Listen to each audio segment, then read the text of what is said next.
Dr. Martin Luther King Jr., in a 1968 speech where he reflects upon the civil rights movement, states, "In the end, we will remember not the words of our enemies, but the silence of our friends."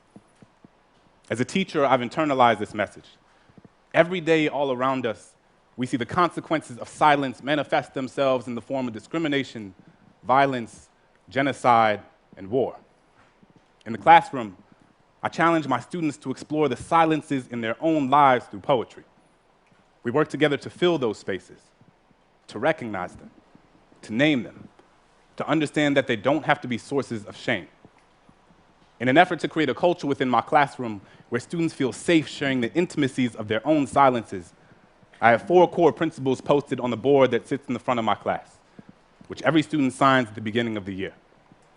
Read critically, write consciously, speak clearly, tell your truth. I find myself thinking a lot about that last point, tell your truth. And I realized that if I was going to ask my students to speak up, I was going to have to tell my truth and be honest with them about the times where I failed to do so. So I'd tell them that growing up, as a kid in a Catholic family in New Orleans, during Lent, I was always taught that the most meaningful thing one could do was to give something up. Sacrifice something you typically indulge in to prove to God you understand His sanctity.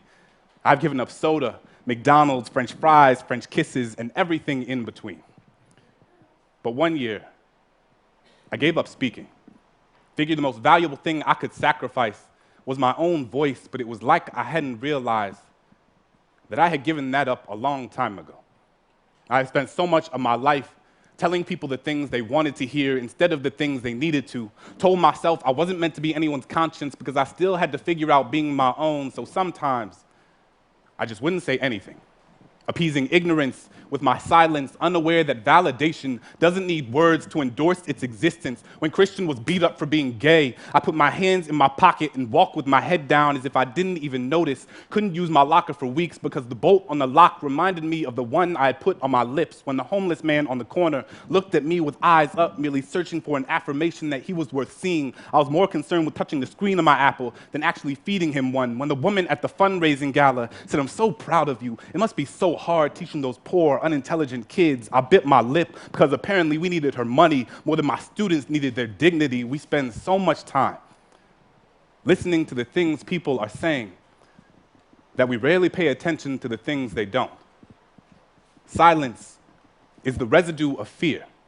It is feeling your flaws gut-wrench guillotine your tongue. It is the air retreating from your chest because it doesn't feel safe in your lungs. Silence is Rwandan genocide. Silence is Katrina. It is what you hear when there aren't enough body bags left. It is the sound after the noose is already tied. It is charring. It is chains. It is privilege. It is pain. There is no time to pick your battles when your battles have already picked you. I will not let silence wrap itself around my indecision. I will tell Christian that he is a lion, a sanctuary of bravery and brilliance. I will ask that homeless man what his name is and how his day was, because sometimes all people want to be is human. I will tell that woman that my students can talk about transcendentalism like their last name was Thoreau, and just because you watch one episode of The Wire doesn't mean you know anything about my kids. So this year, instead of giving something up, I will live every day as if there were a microphone tucked under my tongue, a stage on the underside of my inhibition.